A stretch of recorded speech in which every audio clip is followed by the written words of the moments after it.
Good morning, good afternoon, good evening, YouTube. It's your Slime King, Digimon Man, and welcome to another video. Today is going to be my first try on the 3.2 Abyss, and after each floor, we'll be talking about my thoughts on it as we go along. But to be honest with you, I just wanted to try 2 TF teams on both halves of this Abyss, and I did a TF Keqing team and a TF Cyno team. To be honest with you, I thought I would suffer, as I would, in every single previous first try of an Abyss. But today, well, I don't know. It's for you to find out. Because did I really suffer? Or did I actually breeze through it like a baby's butt cheek on the first time he takes a shit? Like, literally, I could give a fucking rat's ass. Ugh.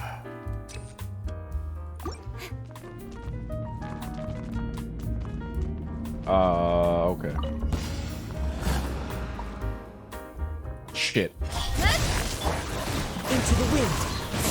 By royal decree. Hide! Nowhere to hide. Wind strike. Shadow Raven, let night fall. Just like we rehearsed. Speed of light. Hey, cut to the chase. Okay.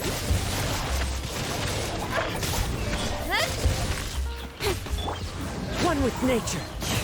Clouds high. The birds call. Into the wind. Polyampa, help! Midnight Phantasmagoria with swords from shadow. Incoming.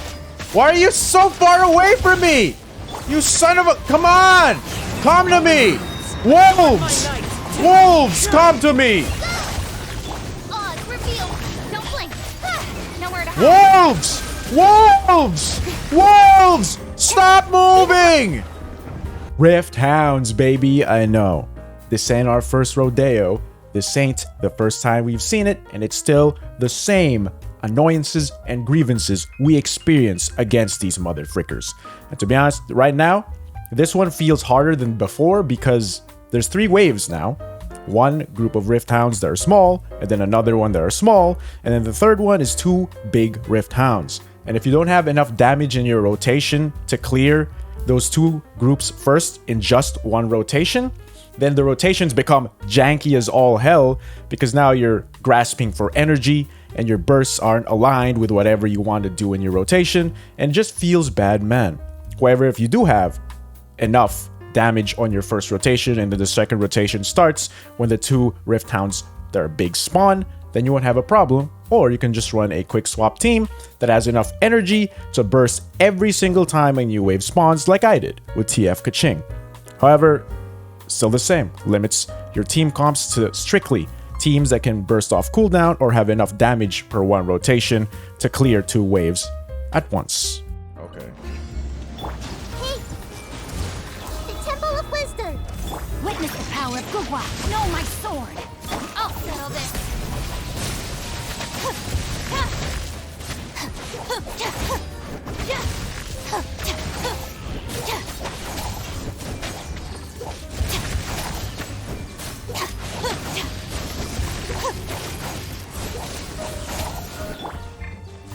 Everyone hold hands! Body and...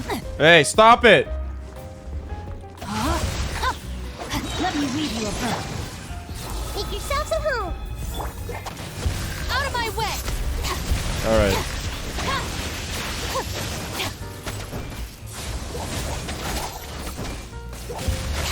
Cyno is so good, chat! Are you seeing this? Cyno is doing so much work! Cyno is so good! What the frick? He's doing so much, chat! Oh, Cyno, you're doing so much work, bro! Cyno! You did everything in that! I literally switched into you all the freaking time! Cyno's so good, baby! The Thunder Manifestation. Oh, baby, there's always gonna be that sweet, sweet intro to each floor we actually finish, and this one's no different. The Thunder Manifestation is the man, the myth, the bat legend that has a 1-inch cock elevating from the ground, and the only difference is you can't see that 1-inch cock because it's almost like it's levitating.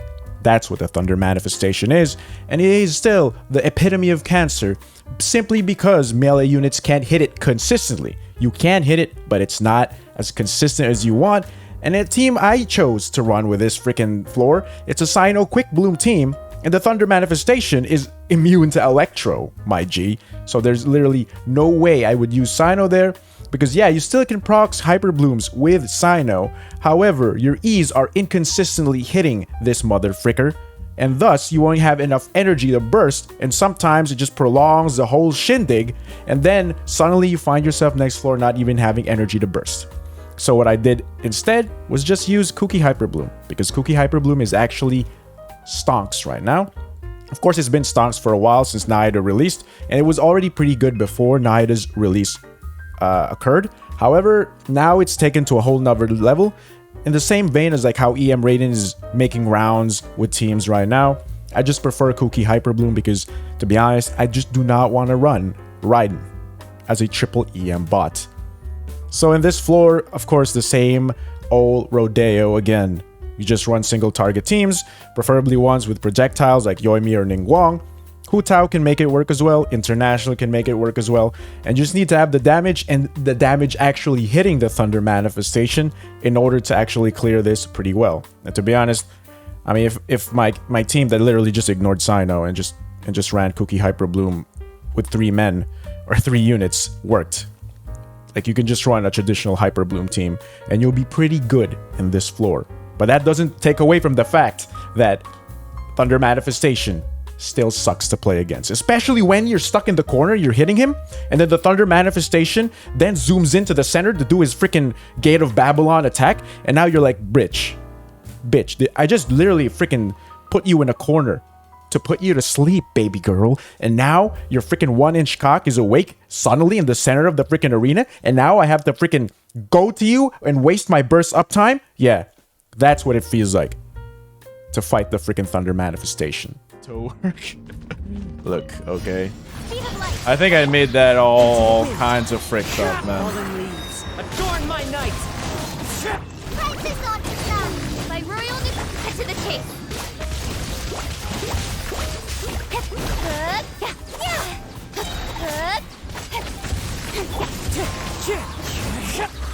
Incoming. Excuse me? What the? Why are you alive? Fucking A, man. Don't blink. One with nature. Clouds high. The birds call into the wind. Midnight, Santa. Oh, remember. Nowhere to hide. Stronger than I thought.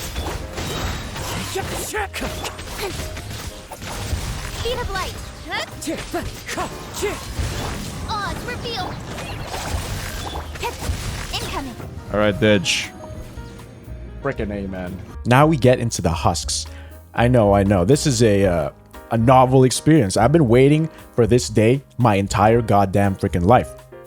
Ever since they were hinted back in the leaks over at 2.5, 2.6, 2.7, and then they just vanished from every single abyss after, and now they come back. I'm wondering just how freaking cancerous they were that Hoyoverse deemed it necessary that they needed more tweaking and delaying their release up until now. The Husks were first released in Enkanomiya and were farmable somewhat in the Chasm. And today we realize just why it took so long for them to release it, because these Husks refuse to group if you do not bring a grouper like Sucrose, Venti, or Kazuha. Because their first intuition is to freaking get away from each other and do their shit, right? And to top it all off, they also deal damage almost as strong as an enraged Kairagi. And their attack patterns still are novel, so when you get hit by it, unassumingly, you just wonder why your HP is gone, because like their hitboxes are kind of larger than they first assume. Like, you're at the back of the enemy, and he does a freaking wide-ass swing. You're at the back of this Husk, and you will still get damaged. And that kind of novel attack pattern will throw you off, and thus, you might need a healer and a grouper at first, but once you get used to the attack patterns, you will do just fine. But then again, without a grouper, if you lack the units for grouping, this floor becomes literally cancerous. And I'm sensing a kind of trend here. However, my quick swap Keqing team, despite dying because of the aforementioned things I just said, still cleared comfortably. And thus, quick swap is still pretty good in this floor. I'll settle this. Get with me. Ring cutter. Judgment is upon you. Guilty. Their penance is due. You stay condemned. Guilty. I'm gonna die! Wisdom. Just chill out, man! Dissipate. Lightning. Terrified. Witness the power of Gugwa. Nowhere to run. I'm gonna die, baby! Their penance is due. You stay condemned. Their penance is due. You stay condemned. I'll settle this. I see everything. Make yourselves at home. Rain cutter. Rain outlines your... Futa, your sins weigh upon your soul. Guilty. Their penance is due. You stay condemned. How did I kill him, though? How did I kill him? Not on script. Was that supposed to be hard, though? I don't... It wasn't supposed to be that easy. However, I just got lucky. Yeah, it was a non-Pepega gamer moment in which I dodged every single thing that Cryo and Electro Lawachurl threw at me that was supposed to kill me. Like, I was on the brink of death, but I dodged everything just enough so that my Keqing and my Sincho could heal me back up so that I could do Cyno's damage window. And it's because of the fact that, like, there's too much damage on the floor. It's a term I coined way back when the triple Kenkeys were first released, and it's called damage vomit, where there's just too much shit on the ground and you can't see anything, and like it feels like the enemies are literally just vomiting it out, and you're just getting whittled down by the acidity of their freaking gross ass vomit. And that's what this floor is. It's the epitome of that kind of cancer. And if you don't bring a shielding unit or a healer or both, you'll probably die, right? And not to mention, you still need to actually deal damage, so like dodging becomes even worse of a feeling, that you need protection in this floor. I mean, you can run no healer teams. I'm an advocate of it, but like if you run a no healer team, you'd have to freaking retry this probably 10 times unless you're a freaking god gamer, in which case totally ignore my advice. However, a healer or a shielder becomes totally almost mandatory in these floors if you do not want to try hard and you just want the primos, you just want to clear it for the sake of clearing it. And again, this abyss, this might be the most cancerous floor out of all of this 3.2 abyss, but still, the trends, they're going there, man. They're definitely, it's too much. It's too much. Oh, this dude. Speed of light. Yo, whatever, fuck you. Excuse, hey! Hey! What the fuck? Bro! As one with wind and cloud. Wind strike. Go! With sword from shadow. Incoming.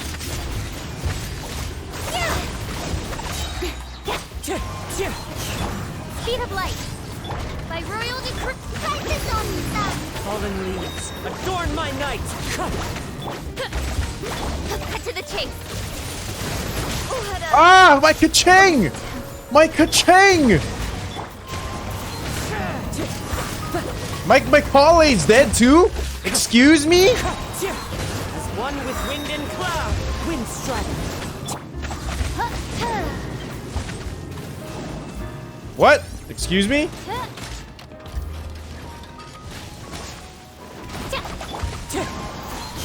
Like it matters though, to be honest with you.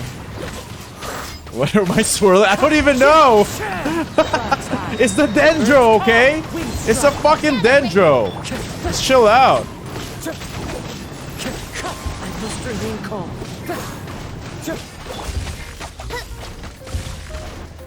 Wind strike. No healers, baby! That's what happens. That's what happens with no healers, baby. As you just saw, my Keqing and my Kale just died. before I could even finish the floor. I still finished it rather comfortably either way, and then my Kazuo decided to just poop the pants because I'm bad at this game. But the thing is, it still works. But the difference is, you know, like you need to run a bow character in this floor because you need to stun this freaking Drake from the air. It's similar to how the Thunder Manifestation works, but at least with this one, you can actually bring it down from the air, you know? If the Thunder Manifestation had like a 1-inch cock that allows him to levitate up in the air, then the Iron Blight Drake has a 5-inch cock that sometimes becomes a 10-inch cock that allows him to levitate higher up in the air than even the Thunder Manifestation. So that means you need to bring him down a peg by pegging him with bows. And that's the only way you can actually like clear this floor comfortably. Like, you can clear without it. I've tried it with like just a Cyno Quick Bloom team without a bow character. Because Sincho still hits, and Cyno's Ease occasionally hits as long as it doesn't become a 10-inch cock. But it's still hard to do. It's still cancerous to do. It just feels like a hassle without a bow character.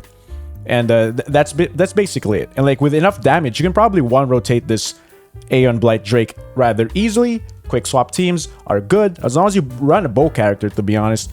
This guy isn't that much of an issue.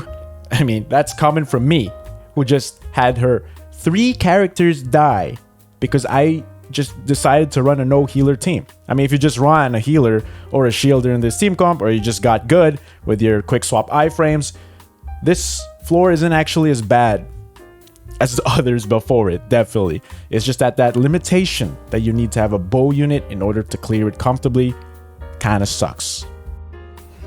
Get with me. Some target practice. The Temple of Wisdom. Let me weave you a verse. Huh? Surrender! Judgment is upon you. Guilty! Your penance is due! You stay condemned! Your wings and raise a star! Yo, this guy is hella tanky. What the frick? Guilty! How tanky is this mother fricker? Think you're done. She's so tanky. What the fuck? But we'll That is really tanky, man. Lightning terrified. Fuck, my healer! My healer! Nowhere to run! Through me, justice is served! Doesn't really matter, to be honest with you. You stay condemned! Guilty! Your penance is due! You stay condemned! No! No, my healer! Remain calm. Let me weave you a Everyone dies. Everyone dies. Bloom! Bloom! If only my Kooky didn't die, huh, chat? If only my Kooky actually didn't die. Okay, so I mean, 12-3-2 is actually the easiest floor, despite, you know, everything. All my actions speak against that, where my Cyno died, but my Cyno only died because my Kooky died. All right, and my Kooky died because I was in a Pepega moment where I just queued instead of EQing, because I was scared, because I don't know what the freaking Geodude does. But at the same time, it's a pretty easy floor. Like, you don't even need healing, you just need enough damage to burst them down before they do anything. So in hindsight, I knew I had the 36-star cat in the bag, so I just didn't bother to retry, because my Naida Sincho would have done enough damage to kill that Geo Enchanter or whatever. Anyway, so my overall thoughts for this Abyss is that it's pretty bad. It's pretty insane. It's pretty cancerous, and it might not be how it appears as I cleared it on my first try right now in this video, but the moment you try different teams to try experiment and stuff, because the only reason why I went with these teams is because I wanted to try 2 Thundering Fury carries on the same Abyss, right? So I have a TF Keqing, pretty poggers. I have a TF Cyno, pretty poggers.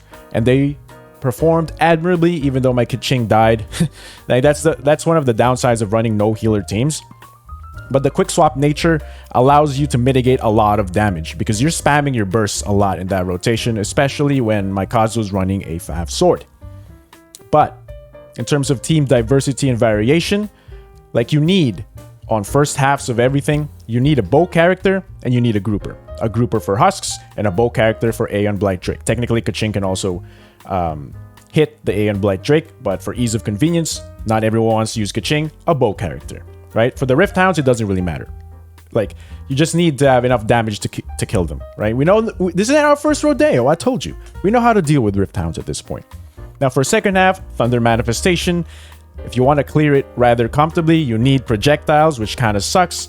And then for freaking the Lawachurls on 12-2-2, you need a lot of damage mitigation to make it work. And then 12-3-2 is basically whatever, right? So the real challenge is in the first two chambers of this abyss. Like, if you do not have the units to clear the Thunder Manifestation in time, because you want to clear 12-2-2 without dying, then that sort of becomes the problem. If you do not have enough units to spread yourself to cover all bases, you might have to retry this abyss multiple times to get a 36 star. And if you don't have the right units built, it might actually present more problems as well. So this abyss is probably the most locked in terms of like what kind of teams you can run, and that you're kind of forced to run teams that normally you probably wouldn't want to run, right? At least for me, I don't want to always run my Kazuha. I don't always want to run a Sucrose or a Venti or any bow character, to be honest. I don't want to run my Ningguang or a Yoimiya to just deal with a Thunder Manifestation. And most of the time, I don't want to run healers, even though, you know, a healer might be very beneficial in this abyss. And sometimes I don't want to run Zhongli, right? But in this abyss, you're kind of forced to do those things, right? You're kind of forced to use units that otherwise you probably wouldn't use in this abyss. At least for me. For you, if you keep using all these groupers, all these shielders, and all these healers, then this abyss poses no threat whatsoever, especially if you have access to those units. Well, that's it. That's my overall thoughts. My first impressions of the 3.2 Abyss. And it was fun the first try, but the next succeeding runs, I realized how bad it is for a lot of different teams, and that I had to stick to one archetype of team if I wanted to clear everything comfortably and fun. Because dying over and over again, retrying 20 times just to clear this floor so that I don't get one shot by those freaking Lawachurls is not a fun time. So tell me what you think down below, or better yet, come at me over at twitch.tv/thejimaman, where I stream Genshin almost every day. Come join the Slime Kingdom Discord, where we listen to Kokomi moan every single day. This is our parting. Farewell.